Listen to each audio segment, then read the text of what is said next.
Bismillahirrahmanirrahim. Alhamdulillahi Rabbil Alamin. Wassalatu wassalamu ala rasulihil amin, Nabiyyina Muhammad ibn Abdullah wa ala alihi wa sahbihi wa man sar ala nahjihi wa ihtada bihadihi wa istanna bisunnati ila yaumiddin, amma ba'd. Yang dihormati al-fadhil tuan-tuan imam, hadirin terkuasa masjid, para jemaah sekalian, Assalamualaikum warahmatullahi wabarakatuh. Alhamdulillah, kita panjatkan kesyukuran pada Allah Azza wa Jalla kerana dengan limpah kurnia Allah kita diberi keizinan untuk meneruskan kehidupan kita di atas dunia yang akan berakhir bila-bila sahaja ini, untuk kita menambahkan ibadat, untuk kita meningkatkan ketakwaan kepada Allah, dan untuk kita memperbaiki di mana kekurangan dan kelemahan diri. Tazkirah ringkas kita pada kali ini iaitulah berdasarkan kepada hadis Nabi sallallahu alaihi wasallam yang diriwayatkan oleh Imam Abu Hurairah radhiyallahu anhu. Qala Rasulullah sallallahu alaihi wasallam, iyyakum wazzan. Aku memberi peringatan dan amaran kepada kamu daripada bersifat zan. Zan ini sangkaan. Sama ada si kita sangka benda yang tak baik ataupun benda yang buruk kepada orang, fa inna zan akzabul hadis. Kerana sangkaan itu adalah merupakan suatu cakapan yang dusta. Kemudian Nabi sallallahu alaihi wasallam beri beberapa poin besar dalam masalah zan ini. Nabi mengatakan, wala tajassasu, jangan kamu mengintip-ngintip. Tajassus, mencari-cari kesalahan orang. Wala tahassasu, dan juga mencuri-curi dengar di mana orang bercakap. Wala tanafasu wala tahasadu, dan jangan sekali-kali berhasad dengki. Wala tabaghadu, dan jangan sekali kamu marah-marah pada orang. Wala tadabaru, dan jangan berpaling belakang apabila bertemu dengan saudara kita. Wa kunu ibadallahi ikhwana. Nabi sallallahu mengatakan, hendaklah kamu jadi bersaudara dengan hamba-hamba Allah. Hadis ini diriwayatkan oleh Imam Bukhari dan Muslim. Maka di bawah garis panduan yang besar ini, para jemaah sekalian, kita juga telah diperingatkan oleh Allah Azza wa Jalla, innamal mu'minuna ikhwatun. Sesungguhnya orang-orang beriman itu sama-sama mereka adalah bersaudara. Kita kena letak saudara kita seiman dengan kita itu sebagai adik-beradik kita. Adik-beradik di atas landasan iman kepada Allah Azza wa Jalla, walaupun bukan adik-beradik keturunan. Maka hadis ini telah dihuraikan oleh Al-Imam Al-Ghazali rahimahullahu ta'ala dalam kitabnya Al-Ihya. Kata Imam Ghazali, wa mahma ra'aita insan yusi'u zan.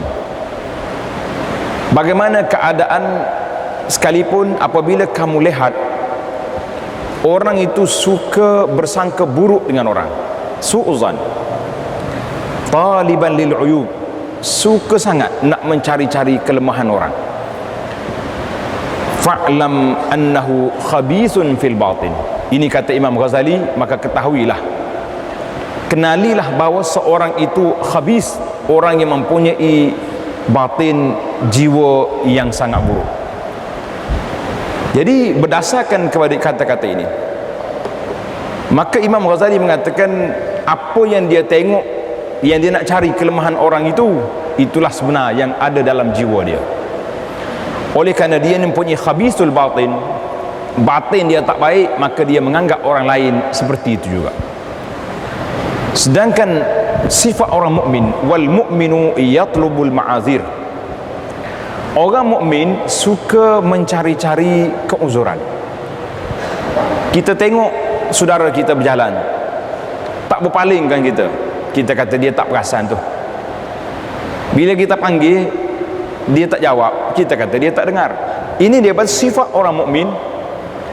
bukan mencari kelemahan, tapi bagaimana nak menudung kelemahan, nak menutup kelemahan saudara-saudara dia. Wal munafiqu yatlubul uyub, na'uzubillah. Tapi sifat orang munafik mencari kelemahan, duk kira nak bongkar itu bongkar ini, duk cerita orang itu orang ini. Maka wal mu'minu salimus sadri, orang mukmin itu orang yang sejahtera dadanya, hatinya aman, tidak ada perasaan sakit, dan jauh daripada apa yang disebut oleh Nabi sallallahu alaihi wasallam tadi, bukan hasad, bukan marah, bukan paling belakang, bukan mencari-cari kelemahan. Ini yang dikatakan oleh Imam Al-Ghazali rahimahullah ta'ala, ini adalah merupakan suatu garis panduan waktu kita hidup sekarang ini. Tuan-tuan, para jemaah sekalian, kita hidup hari ini di zaman orang tidak lagi nak menutup kelemahan, bahkan jumpa kelemahan itulah yang dihambur, itulah yang dicanangkan, dan itulah yang dibesarkan. Kata Syekh Al-Auni dalam risalahnya, saya lihat banyak berlaku su'uzan, buruk sangkaan orang itu, ataupun orang itu sangka dialah orang yang paling hebat, hasil daripada mana? Hasil daripada salah faham. Kita dengar orang cakap, kita tak apa jelas, ataupun tulisan yang dihantar kepada kita tak begitu clear. Sepatutnya ditanya balik kepada orang yang bercakap atau orang yang mengirim, apa maksud tuan? Bukan ditafsir sendiri, dihuraikan secara sendiri apa yang kita tak faham. Maka ini juga berlaku beberapa salah faham di antara sama-sama kita, sama ada percakapan biasa ataupun huraian-huraian. Mungkin kita pergi belajar, ustaz tu bercakap agak tinggi sikit, perbahasannya mungkin lebih mendalam. Biasanya perbahasan begini dipahami oleh orang-orang yang belajar, tapi kita yang pergi dengar biasa ni mungkin tak faham. Maka itu yang akan menjadi fitnah di antara manusia. Kita cuba belajar daripada semut. Allah Subhanahu wa ta'ala ketika menceritakan sejarah Nabi Allah Sulaiman dalam Al-Quran, Sulaiman dengan semut. Semut ni Allah Ta'ala sebut dalam Quran, hatta iza atau ala wadin namli, apabila Nabi Sulaiman sampai ke lembah semut. Kita duk nampak semut tu kat dapur rumah kita kan, semut ni masuk dalam makanan, semut ni kacau kita. Dalam Quran lebih besar daripada itu, para jemaah sekalian. Allah kata hatta iza atau ala wadin namli, bila Sulaiman sampai ke wadi lembah semut. Kita duk ingat ke semut mana ada lembah-lembah, mana ada bandar? Tidak. Tuan-tuan boleh tengok dalam internet, dan saya telah share cerita semut ni di dalam Facebook. Nama dia lembah semut. Orang pengkaji bila dia jumpa di sarang semut, dia ambil air semin yang cair, dimasukkan dalam sarang, banyak sekali. Dan 2 hari pada tu dia pergi korek kali, korek. Rupanya semin yang dia masuk tadi tu sebuah bandar dalam tanah. Ini mukjizat Al-Quran, dia panggil amazing Quran. Tuhan kata duduk di Wadin Namli, lembah sebut. Kita tak sah ceritalah lembah tu, tuan-tuan boleh cari nanti dalam internet. Yang saya nak cerita di sini iaitulah bagaimana semut bersangka baik dengan Nabi Allah Sulaiman.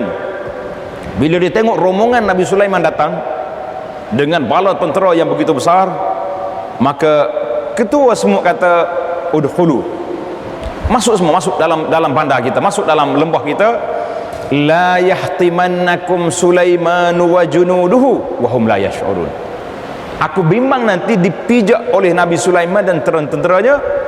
Dia tak kata Nabi Sulaiman itu zalim, tapi dia kata wa hum la yash'urun, sedang mereka tak perasan di sini kampung kita. Subhanallah. Kata di para pengkaji, ulama-ulama tafsir yang mentadabbur ayat ini mengata apa? Semut telah mencari keuzuran untuk Nabi Sulaiman dengan bahasa yang begitu indah. Dia mengatakan Nabi Sulaiman kalau dia pijak pemana Sabah tengah jalan dia, tapi dia kata tak, wahum la yash'urun, Nabi Sulaiman tidak mengetahui, tidak perasan kita ada di sini. Jadi para jemaah sekalian, kisah semua, kisah yang nyata, suatu pengajaran yang cukup besar untuk sama-sama kita belajar dan sama-sama kita perhatikan, supaya ilmu adab yang digunakan itu kita guna untuk sama-sama kita. Maka di antara cara untuk nak menyelamatkan diri kita supaya hati kita ni menjadi, jiwa kita tenang, tidak resah dan tidak mudah sakit hati kepada orang, iaitulah adalah kita bermujahadah. Mujahadatun nafsi, tahan diri kita, berusaha untuk nak membaiki diri kita daripada godaan-godaan dan bisikan syaitan. Tuan-tuan kena ingat, syaitan ni pada awal-awal pagi, buah besar dia akan buka dia punya pengkalan di atas laut dan diberi tugas, kamu pergi ke sana, mu sini, orang ni pergi sana. Bila waktu petang, masing-masing bawa balik laporan apa yang dia telah buat kepada bos. Ada yang mengatakan, bos, saya tadi sempat ganggu orang tengah wuduk sampai basuh habis baju dia, was-was ambil wuduk, nyakit. Bos kata duduk. Yang ni lapor ganggu orang solat. Yang ni ada syaitan ni mari, dia kata, bos, saya hari ni berjaya memisahkan di antara suami dengan isteri. Yufarriquna bainal mar'i wa zawjih.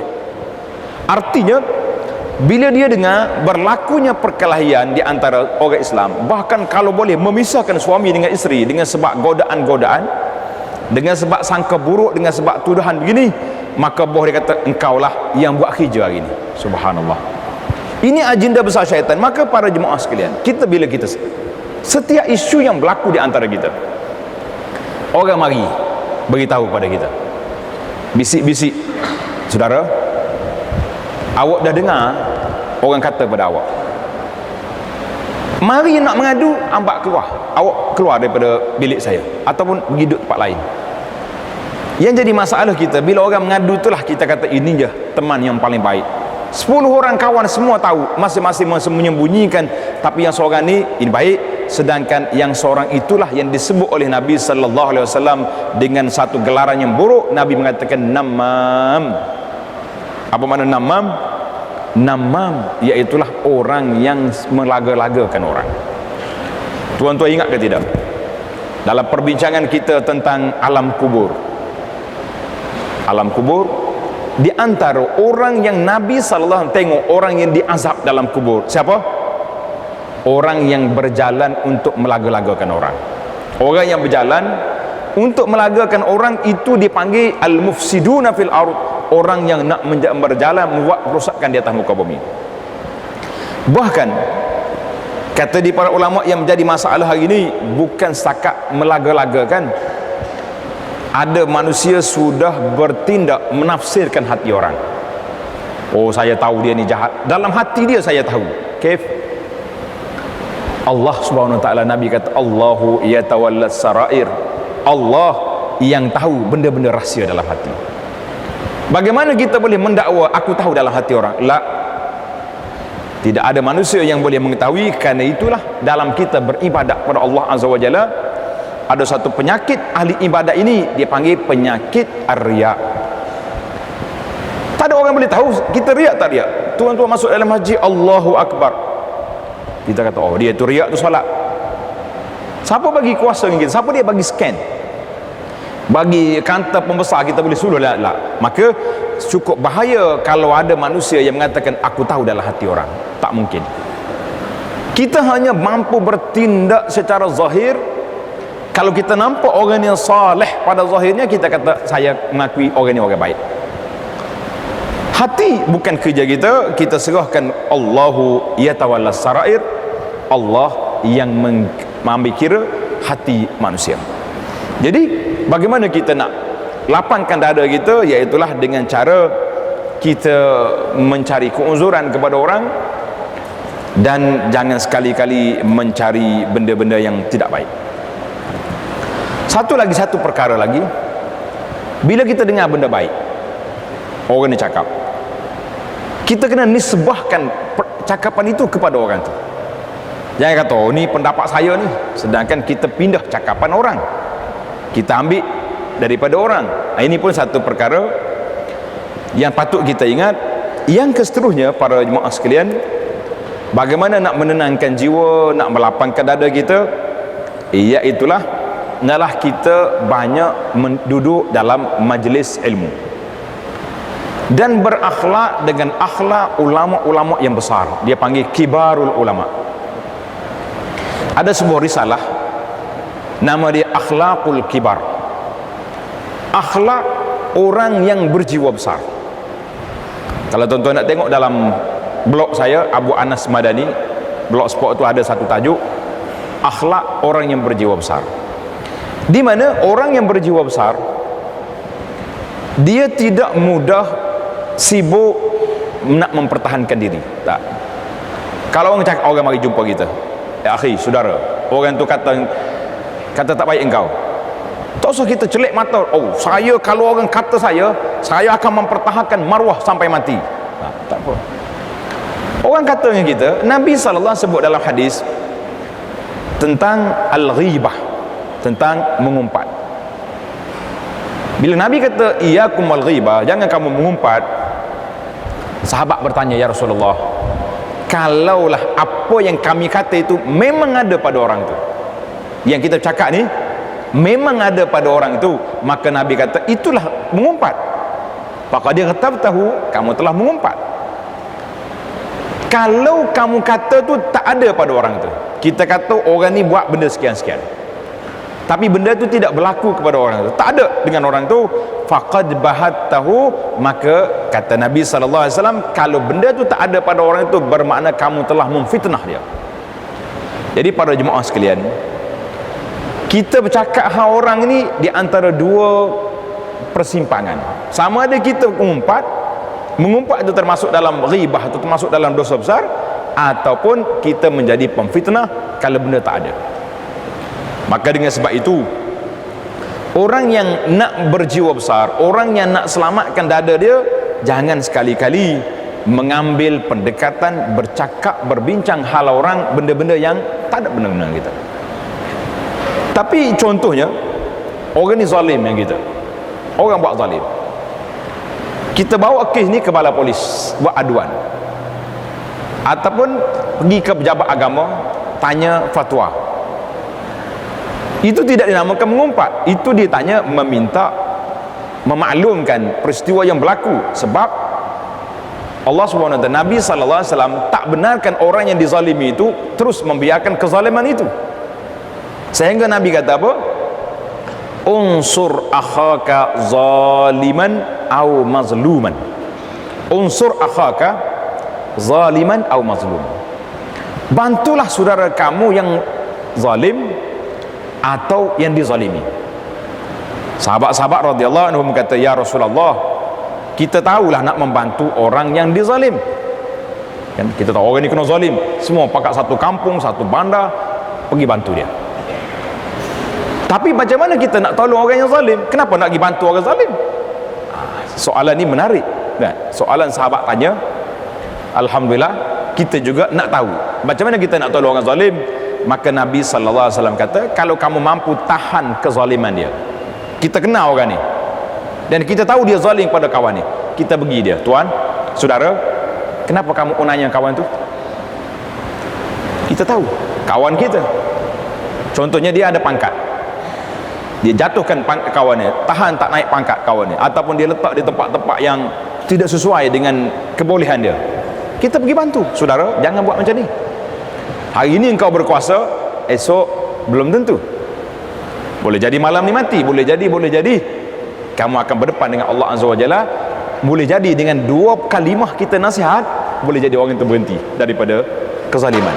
Hadza Nabi kata, unsur akhaka, bantu saudara kamu yang zalim, iaitulah kita tahan dia daripada melakukan kezaliman, kita sekat dia daripada buat zalim. Sebab apa? Sebab bila kita mampu membuat sedemikian, bermakna kita telah bantu dia daripada terus berada di atas landasan yang zalim.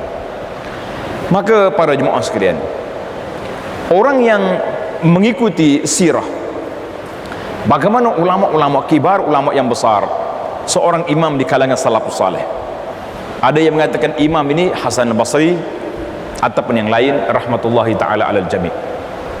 Orang mari jumpa dia, Syekh, orang tu kata ke awak, Syekh tu kata apa? Alhamdulillah, segala puji bagi Allah yang telah menganugerahkan kepada saya pahala yang saya tak buat. Macam mana agak-agak tuan-tuan? Mampu tak mampu kita kata?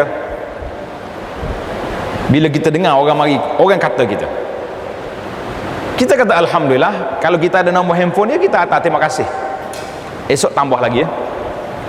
Sebab kita tahu kita hari ni rajin tak rajin beribadat. Rajin jugalah, tapi sekadar-sekadar lah kan. Alhamdulillah, di antara tempat yang saya jumpa orang masuk awal ke masjid hari Jumaat, masjid tuan-tuan ni, alhamdulillah, kita kata imam dapat tarbiyah kita punya ahli jemaah, kesedaran setengah tu mari masjid, bukan masuk duduk luar, tak dengar-dengar dia punya dah khutbah yang kedua baru masuk. Jadi orang yang hebat, para jemaah sekalian, kita tengok dia kata apa? Kata di imam tadi, alhamdulillah, segala puji bagi Allah yang telah anugerahkan kepada saya pahala yang saya tak buat. Pahala saya tak buat. Bila orang kata dengan kita, orang ni akan jadi muflis di akhirat. Dia akan jadi muflis di akhirat. Nabi tanya, mal muflis? Apa dia muflis? Muflis ni jadi bahasa Melayu dah kan? Kau kena terjemah juga muflis. Tak payah dah. Sudah dimaklumkan. Jadi sahabat-sahabat jawab seperti kita jawab. Muflis tu orang yang banyak utang, duitnya tak ada, utang banyak, nak bayar tak cukup. Itu muflis. Hari ni pihak bank banyak cas orang-orang muflis dengan sebab apa? Sebab hutang. Ada dalam senarai orang ni guna kad kredit tak bayar. Maknanya yang pentingnya muflis. Nabi SAW kata itu muflis dunia. Muflis yang aku nak cakap ni, al-muflisu fina, muflis yang betul-betul yang aku nak beritahu ini, iaitulah orang yang datang ke akhirat nanti bawa pahala solat, bawa pahala sedekah, bawa pahala puasa, bawa pahala zikir, banyak pahala-pahala yang dia bawa, tetapi waqad syatama haza, dalam dunia ni dia telah maki orang ni, dia telah pukul orang ni, dia telah unaya pada orang ni, dia telah ambil hak orang. Apa jadi? Bila bertemu di hadapan Allah Azza wa Jalla nanti, para jemaah sekalian, ketika itu berlaku perbicaraan. Apa nak buat? Awak dulu kena pada saya. Tengok, kena ambil pahala dia bagi pada orang ni.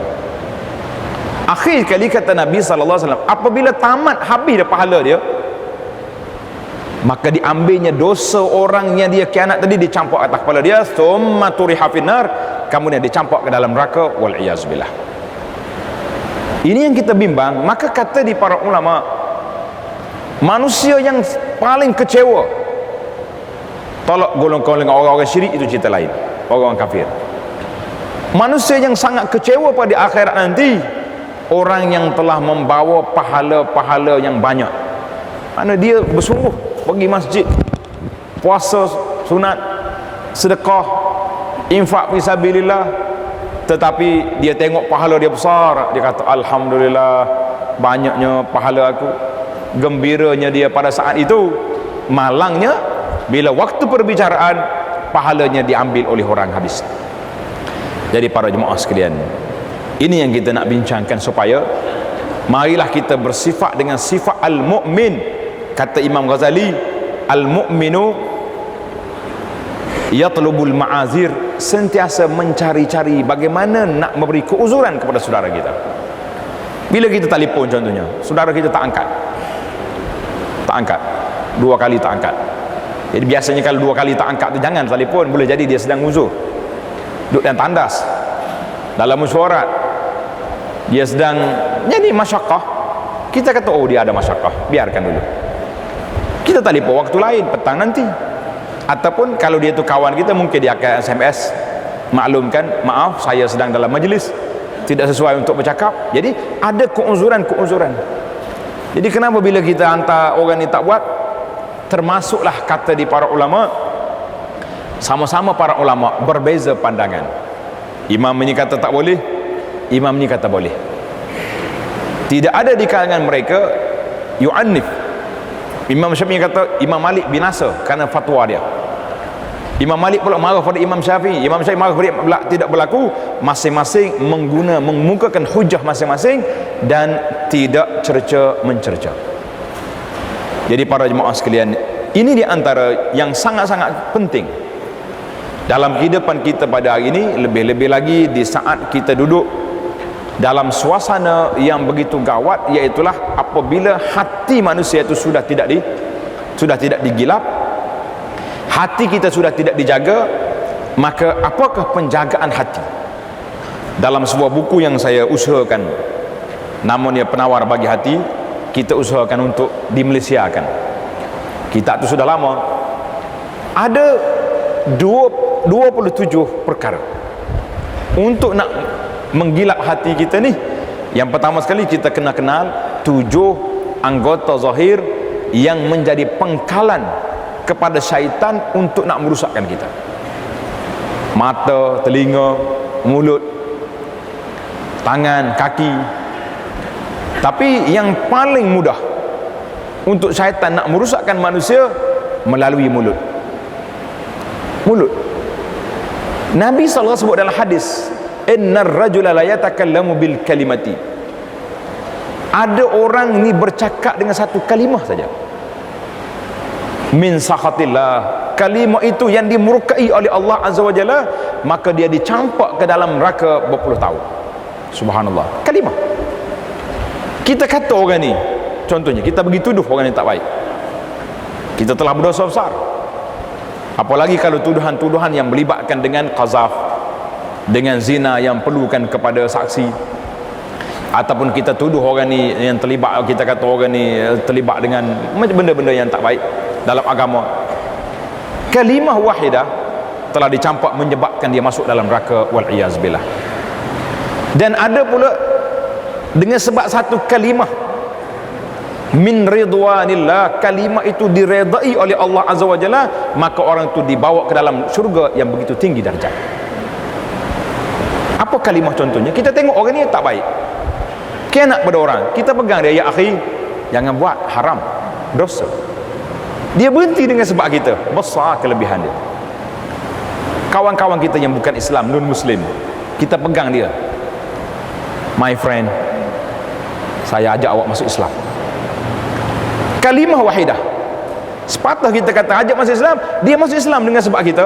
Allahu Akbar. Besar ke tak besar? Sangat besar. Ada kadang-kadangnya kita gunakan perkataan-perkataan yang kita ingat biasa, simple je, tapi yang menyebabkan seorang hamba Allah itu berubah daripada manusia yang dulunya tak salat, manusia yang dulunya tidak baik, manusia yang dulunya lara, leka, lalai, kembali pada Allah Azza wa Jalla. Dan wal iyazu billah, kita minta berlindung dengan Allah Ta'ala daripada satu kalimah yang boleh mencampakkan kita ke dalam neraka.